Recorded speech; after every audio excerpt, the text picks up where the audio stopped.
journalism in the advent of fake news and disinformation in my country. We need to work it out. We need to prove that we are the voice of the people. We are the media. We are the facilitators. Aniya na ang mga balita nga nahagpat sa Newsline Philippines Information Center. Ako si Paul Palacio. Tutok na!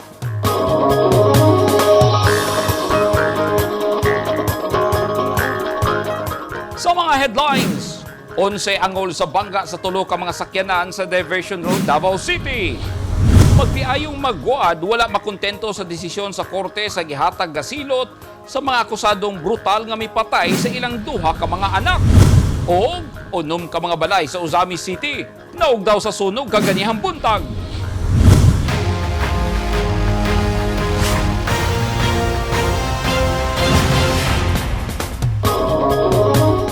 Sa detalye sa atong mga balita, na desisyonan na sa korte sa Cabacan North Cotabato ang kaso ni Crisel Buen o Crisbel Luis Magwad apan hangtod karon nangita pa og tinuod nga hustisya ang ilang mga ginikanan. Unsa man di ay ang kulang sa desisyon sa korte? Ani ang special report. Nagmamakaawa ang aming anak sa kanila. Lalong-lalo na po si Boy sa sakristan na kriminal na wag lang siyang patayin. Pero inubos po nila lahat na hindi man lang nila iniwanan na kahit isang bala. Gabi-gabi, naririnig po namin ang kanilang sigaw ng tulong.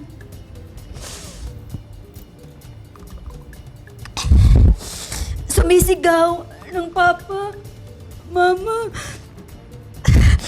tulungan sila sa paghihirap na dinadanas nila sa hapon na yon. Wala pong alam ang aming mga anak na ganoon katindi ang pasakit, ang pag-torture na maranasan nila sa loob mismo ng aming pamamahay.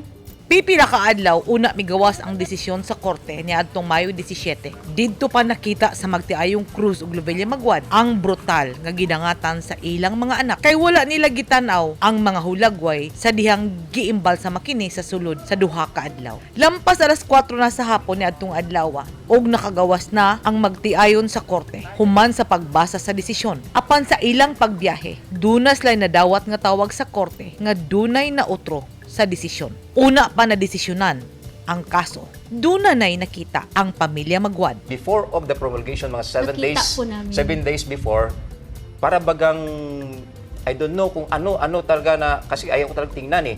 Bigla lang nag-appear sa aking Facebook na the dead body of Magwad siblings. So I attempted to open. So doon ko nakita. So that was the 5 months after Yes, bago nyo nakita? Yes po. Days before promulgation po, Days ma'am. po. Kasi sa amin, ma'am, yun na po yung feeling na yun, na piniprepare na po ang namin sarili namin sa eksena, sa promulgation, na ang inihintay po namin noon na, of course, kahit na ganun na wala yung aming anak, we are still willing to forgive kasi we are Christians, ma'am eh. Kaya lang, nung days before promulgation po, ako po kasi nauna na nakakita ng picture ni Buboy. Tapos mga 3 nights po na hindi po ako nung nakatulog, ma'am. Ang nakita ko lang kasi noon, yung half body ni Buboy. Tapos parang kuris-kuris yung kanyang mukha. Okay. Nadawat na unta sa magtiayon ng desisyon. Apan ang pinakasakit, wala sila'y nakitang paghinulsol sa mga taong nahimong hinungdan sa kamatayon sa ilang mga anak. Ang mga taga-Department of Social Welfare and Development lang ug ang mga membro sa Bureau of Jail Management and Penology mura man hinuon kuno wala nakasabot sa ilang obligasyon. Ang ilang gibati, murag sila ang mga suspitsado. Sino ba sa kanila ang abuse? Yung taong pumatay sa aming mga anak, hindi po yun siya kakilala ng aming mga anak. Wala po silang acquaintance. Basta na lang po siya pumasok sa bahay namin at intentionally napatayin yung anak namin. Nakatulog pa si Boy, ma'am. Walang kalaban-laban. Kaliit-liit ni Ate Gwen. Inampas nila lahat. Ipahirapan nila, ma'am. At sarap-sarap sila sa kanilang ginagawa sa aming mga anak na wala namang kasalanan sa kanila. After all, yun ba ang ibabalik? ni Christine sa kay ate sa pagmamahal sa kanya? Yun ba? Sino ba ang abuse doon? Sino ba ang dapat bigyan doon ng justice? Sino ba ang bigyan sana ng magandang kumbaga ng buhay, di ba, ma'am? Feeling niyo, ma'am, this DSW Nimlang and BJMP, I hope I won't offend you for this, ha? Sorry. Feeling niyo parang kumampi sila sa suspects? O feeling niyo the suspects are given special treatment? Yes. Opo. Hindi rin po naman, ma'am. Sinasabing kampi sila, kaya lang po, parang hindi po nila alam ano yung tamang treatment sa mga bata na gumawa ng karumal-dumal na krimen. Balikan ko lang. Nung nag-usap tayo right after the judgment, before you fainted, okay? Ang sabi mo, lumingon pa, ma'am, tumawa pa. Dinilatan pa kami ng mata. Dinilatan kami ng mata. Dinilatan kayo Opo. ng mata. Opo. So naghihintay kami po, ma'am, naghihintay po kami na kahit na kunting respeto man lang sana or kumbaga lumapit lang sa amin kung ihag yung kami, magkahabi, ma'am, yung muko man lang, ma'am. kahit nagkunti lang sana na Opo. kumbaga, Patawarin maski mo pa kami, paano. ma'am, kami nagsisisi. Yun lang naman Wala- ang wala eksena na talaga eh. inaasahan talaga namin, ma'am. Kasi I want to release this forgiveness. Bisan pa man, unsa ilang himuon, dili na mabalik ang kinabuhi sa ilang mga anak nga si Crisel Gwen o Crisville Magwad. Apan, dunay gibati ang magtiayon ug aduna pa sila'y misyon nga motabang sa ubang mga bata o ginikanan nga naalaot. Itong laban namin ngayon, ma'am, Hindi lang para sa inyo. Hindi lang para sa amin, hindi lang po ito para sa aming mga anak kasi kung tutusin po talaga, wala na po yun talaga yung aming anak. So itong aming gagawin ngayon po, ma'am, is legacy na lang po na maiwan ng aming You anak. have na- nothing to fight for because you don't have kids anymore. Yes, wala. Yun naman ang sabi ko noon It's sa empty. dialogue namin sa CHR. Kung kami na lang na-realize namin noon, ma'am, na what for? What are these for maximum justice? Kasi hindi naman yun ang kailangan namin eh. Kailangan namin yung anak namin, ma'am, na araw-araw namin na gustong magkan.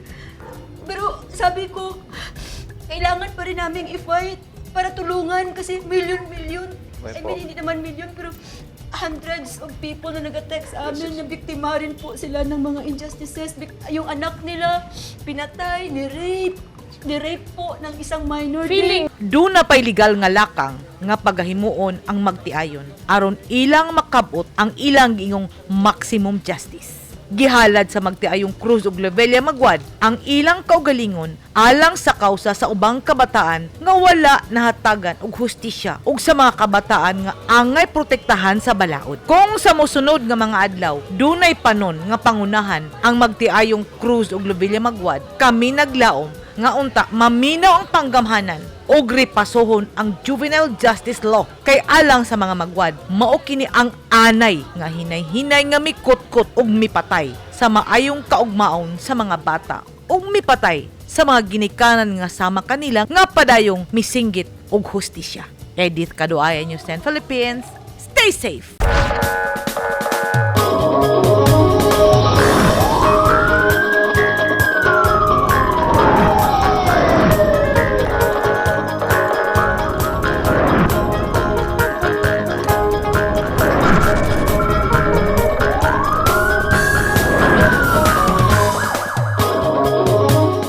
Daghan ang angol dihang nagkarambula ang tulo ka mga sakyanan sa Carlos P. Garcia Highway Diversion Road, Bangkal, Davao City kagabi. Usa sa nakitang hinungdan sa bangga ang kadanlog sa dalan tungod sa ulan. Ani ang report ni Eugene Hinutan. Unsi ang angol, human magkarambola ang duha ka van o rickshaw kun bao-bao sa CP Garcia Highway Diversion Road, Bangkal, Davao City alas 7 kagabi, Mayo 29. Subay sa investigasyon sa Talumo Police Station, danlog nga dalan ang posibleng hinungdan sa disgrasya, sanglit, ulan-ulan adtong tungura. Nawad-an matud pa og kontrol ang high ace van nga dunay siyam ka mga pasaherong sakay. Gikan sa norting bahin ug paingon unta sa southbound ang high ace van, apan pagabot sa nasgutang lugar, nawad-an kini og kontrol, hinungdan nga naabot kini sa pikas linya. Nabangga sa high ace van ang kasugat nga usa pa ka van ug bao-bao gikan sa southbound lane nga paingon sa norte. Kuan sa dapit sa countryside bitaw nga corner unahan gamay. So gusto control tong Toyota is commuter van. Ingkod siya sa opposite lane mo tong nga iyang left portion igo sa tumangan dito sa van. Then subsequently igo ko to ang Bao. Base sa report sa Talumu PNP, upat ang naangol nga pasahero sa pampasahero ang van, apil ang driver, duha sa usa pa ka van ug 5 sa pedicab ug 5 sa bao-bao lakip na ang driver niini. Daling miresponde ang Central 911 medical team sa lugar ug gipanghatod sabdayon sa Southern Philippines Medical Center ang mga naangol. Base sa nakuhang impormasyon, pipila sa mga naangol sa disgrasya, giilang sila April Mary Atos, 23 anyos, taga Caraga, Davao Oriental, Janrel Kilat, 12 anyos, Argel May Kilat, 14 anyos, Marisa Kabisay, 30 anyos, Jonathan Kabisay, 4 anyos, mga residente sa Upper Tamugan, Marilog District, Davao City, Trinidad Lucernas, 66 anyos, Noli Lucernas, Kimberly Almonicar, Sumayog, ug Henrik Maturan sa Pleo, parehong mga taga Digo City, Davao del Sur. Gimaniho sa Osaka Paulo Dominic Miliana Fuentes, 25 anyos, taga Iwa Village, Dumoy, Davao City, ang puting van nga nakasugat ug nabanggaan sa high-ace van. Usa ka Glenn Dolorel Kabisay, 32 anyos, nga taga Upper Tamugan, Marilog District ning syudad, ang driver sa Bao-Bao.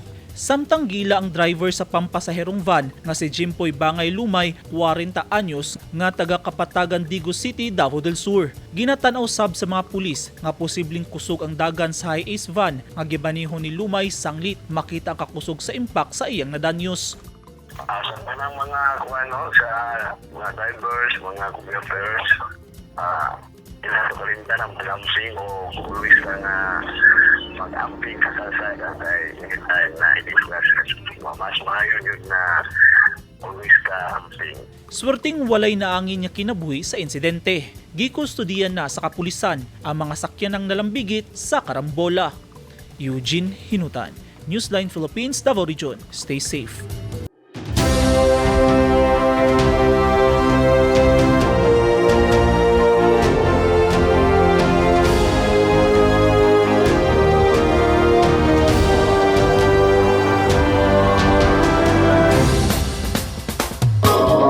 This portion is brought to you by Toyota.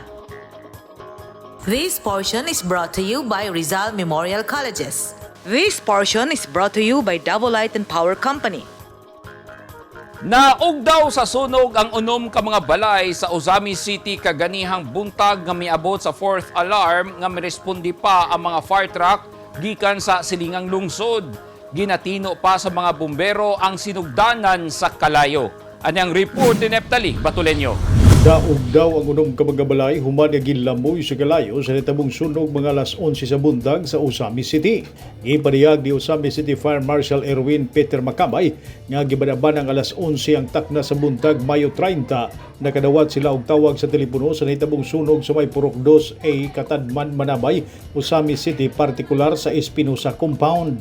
Dugang ni Macamay nga samtang nagpadulong sila sa dapit na sunog, iya gilayon nga gipataas ngadto sa 4th alarm status ang nasangpit nga sunog. Sa investigasyon nga ang kalayo nagsubikan sa balay, nagipadagiya sa usa ka Helen Bernas nga kasamtangan nagipuy-an sa igsuon ini nga si Mierna Espinosa. Sa pagkakaroon padayon pa ang gihimo nga investigasyon sa Bureau of Fire Protection Osamis sa maong hitabo. Wala pa usab makapagawa si Macamay sigat tibukan nga kantidad nga danyos sa nasangpit nga sunog. Hinon walay kinabuhi nga nakalas sa maong hitabo. Mitabang sa pagpalong sa kalayo mga fire trucks gikan sa Sinakaban, Tudilat, Tanggob, Ilim Enterprises, Bryant Milling and Marketing, Hebron, EBI Interior Hardware o PDRRMO sa Misamis Occidental. Mga alas 11:36 sa bundag, gideklara sa Bureau of Fire Protection Osamis nga kontrolado na ang kalayo sa maong sunog. Saysay ni Macamay, kabuhatag sila dugang update sa maong sunog human nga matapos ang ilang investigasyon. Neptali Batuleño, Newsline Philippines, Province of Misamis Occidental. Stay safe.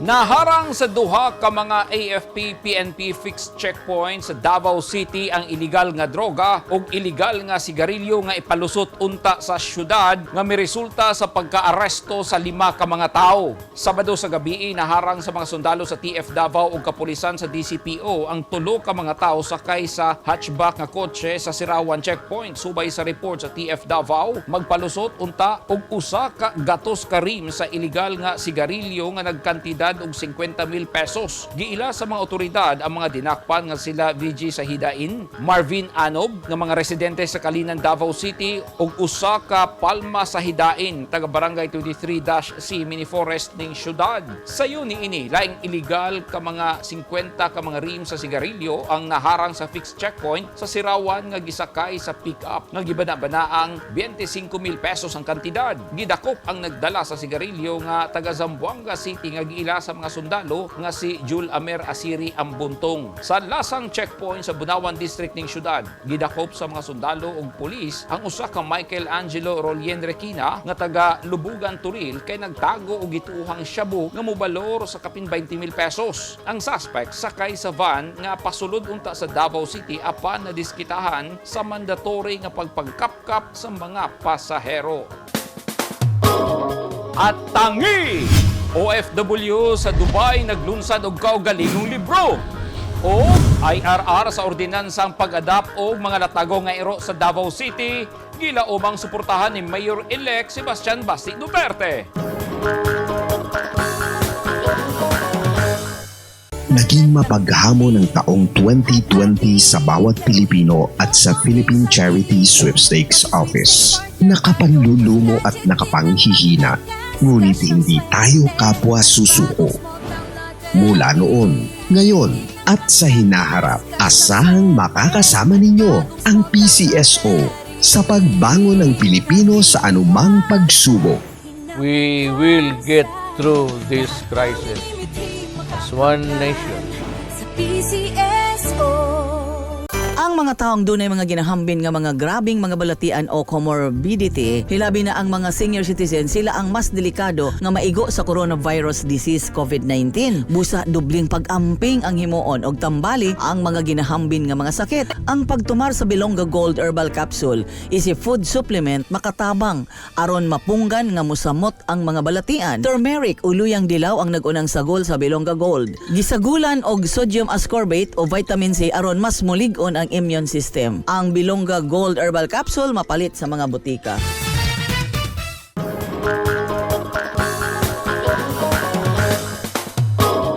Gilauman sa Stray Dog Advocate ang implementing rules and regulations sa Davao City Adopt a Dog and Cat Ordinance ugaling makalingkod na si Mayor-elect Sebastian Basti Duterte.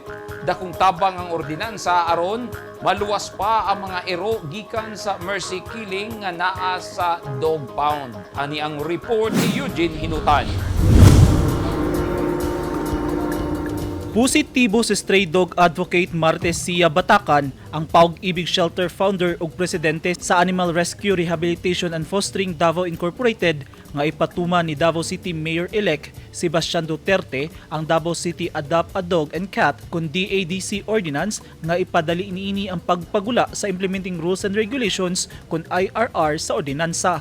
Sumala ni Batacan, ugaling hingpit kining mapatuman, dakong tabang ang nahisgutang balaod aron mahatagan og solusyon ang suliran sa latagaw nga mga ero sa syudad ingon man mapaligon ng responsible pet ownership. Unta si Mayor Basti, no?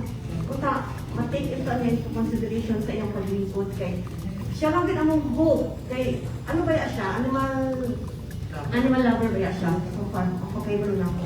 So unta, makabolog ka siya paraan pa na nana ang Adopt a Dog and Cat Ordinance. Nana ang Rehabilitation Center. Unsay kulang. Ikapabuta na ng mga city vet. The IRR, i-attach na namo, pag-meeting namo, nag-SP hearing din na ni Sir, ni Atty. Kitain. I-attach na namo ang IRR. Para wala sila dihado. Kung asa man wala pa hanggang karon. Daghan kayo gusto mo adopt, dili nila ipada. I'm challenging them. Magbuhat sila og something na para sa goodness sa iro. Kaya dili kita sala sa iro.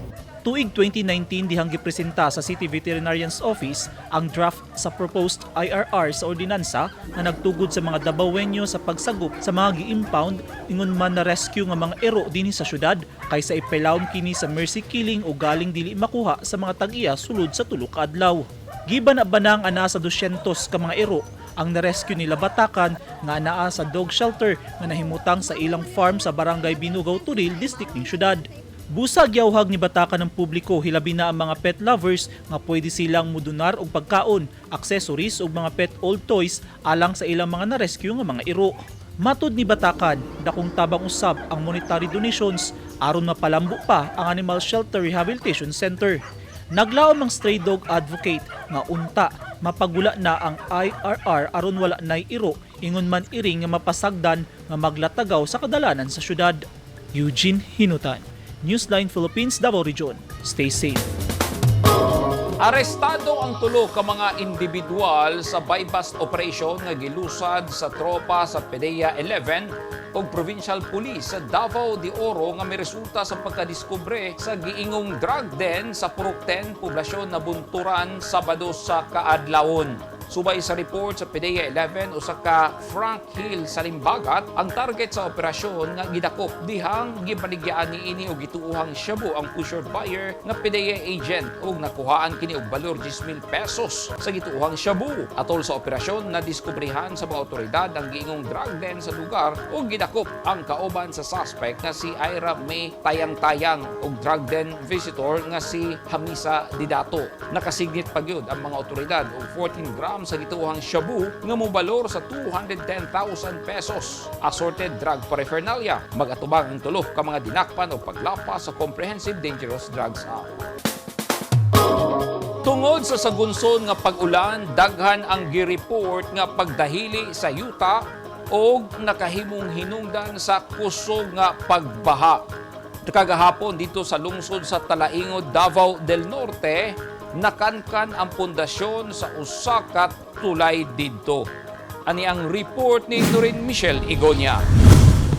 Daling gibisita ni Davao del Norte Governor Edwin Hubahib ang lungsod sa Talaingod kagahapon human ini na dawat nga nahugno ang yuta dito sa Orayes Peak nga nahimutang sa Davao del Norte Bukidnon Highway. Matod sa gobernador, dakong perwisyo ug posibleng delikado alang sa katawhan na turista ug mga motorista hinungdan nga iya gilayon kining gibisita. Motoy akong ipalo up dayon sa DPWH kay National Highway man na siya going to Valencia, Bukidnon nga kinahanglan nga ma-prepare dayon. Gimanduan gilayon sa gobernador ang Provincial Engineering Office nga pangitaan og paagi nga mabutangan og mga karatula ang lugar aron makabantay ang mga motorista nga dunay problema sa karsada. Nanawagan usab ang gobernador sa mga motorista. Ato ang Provincial Engineering kinahanglan nga mag-initiate na dayon og response team para nga maagapan nga walay madisgrasya atong nahitabong landslide diba si masipyat ang pag-drive sa motorista. Gikinahanglan lang nga maghinahinay lang sa ilahang pagbiyahe, kinahanglan nga magmabinantayon labi na sa mga curb line kay importante kaayo tungod kay karon nga sige og ulan. Padayon usab nga nanawagan ang gobernador sa katawhan nga dili magbutang og mga istruktura sa lugar nga humok og yuta ug makig-alayon gayud sa Bureau of Mines and Geosciences una pa man magtukod og balay o mga kalambuan sa usa ka lugar. Doreen Michelle Igonia, Newsline Philippines, sa Province of Davao del Norte. Stay safe.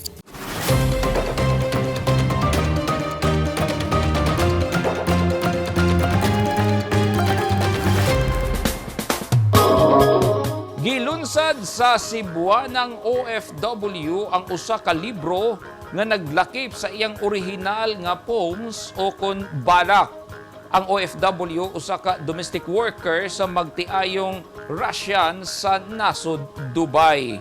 Ani ang inspirational nga istorya sa OFW sa report ni UAE News Bureau Chief Henry Abenis Makahilo. Dili matugkad ang kalipay sa domestic worker nga si Esther Vargas Castillo, 50 anyos nga taga Lapu-Lapu, Cebu, sa malampusong paglunsar karong bulana sa iyang Book of Poems nga giuluhan og biriterang Makata o Diva Poet. Diin nahisulat ang iyang mga original nga mga balak o poems sa lingwaheng Pilipino ug English. Ang book launch ni Castillo gitambungan sa mga tinahod nga civic leaders sa Filipino community sa UAE, mga miyembro sa Filipino media ug mga singer sa Filipino Social Club Coral. Diin siya usa-usab ka aktibong miyembro. Ang ako adjong inspiration na ni sa akong libro, walay lain kundi ang ako ang mga anak.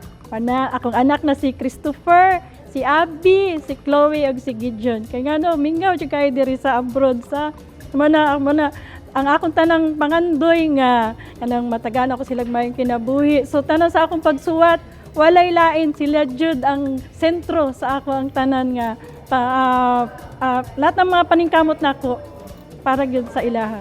Mitambong usab ang iyang mga amo nga sila Vyacheslav Elisev ug Inaye Brito nga matud pa ni Castillo dako ang natabang aron matuman ang iyang damgo nga manag-iya og usa ka libro alang sa iyang mga obra. Today we have a historical event and proud of our Esther. She's a new poetry star that we are really inspired of, and if you just touch the book she created and just open and read some poetry she wrote for this, you understand me. It's the message of power, the message of inspiration. This is the message of how to be sound and what to do if you want to be a star. She's our star and we are very proud she's part of a family. Ang 296-page nga biriterang Makata adunay kapin 40 ka English poems ug 90 ka Filipino poems nga nagsalamin sa kinabuhi ni Castillo silbing OFW, asawa, inahan, anak ug usa ka empowered woman. Ang migration expert sa Middle East ug managing director sa Rights Corridor, global online news and policy research platform nga si Froilan Malit Jr. ang usa sa mga inilang personalidad nga mitambong sa espesyal nga okasyon ug naghatag sa iyang personal nga pahalipay kang Castillo. When you see work like Esther, it really shows that domestic workers are not only skilled but also can thrive in certain industries such as education, poetry, and I think we need to support and we need to create that enabling environment for them to actually produce, to express their creative expression. She got lucky with her employers, and I do hope that our government will take note and actually create a space for them to thrive, especially in Dubai. Ang biriterang Makata nga gipatik sa McKinley Publishing Hub mamahimo ng paliton online sa amazon.com. Henry Benis Makahilo, Newsline Philippines. Stay safe.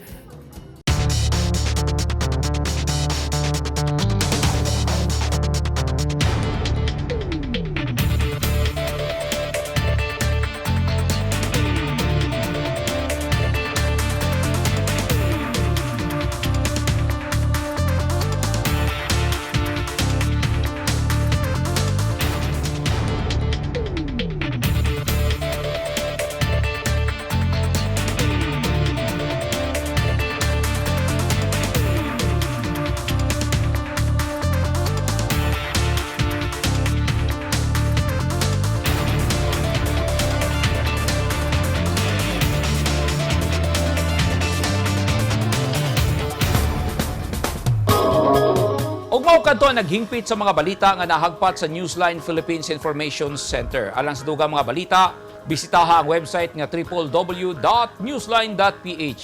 Sa Facebook page, Instagram, newsline.ph. ug sa Twitter, newsline.ph. Kung aduna mo'y mga balita o impormasyon sa inyong tagsa-tagsa ka mga lugar sama sa sunog ug baha, mamahimo ka na ninyong i-share pinagi sa Newsline Messenger. Masundan usab ninyo pinagi sa pag-subscribe sa YouTube channel sa Newsline Philippines. Ako si Paul Palacio. Daghang salamat and stay safe!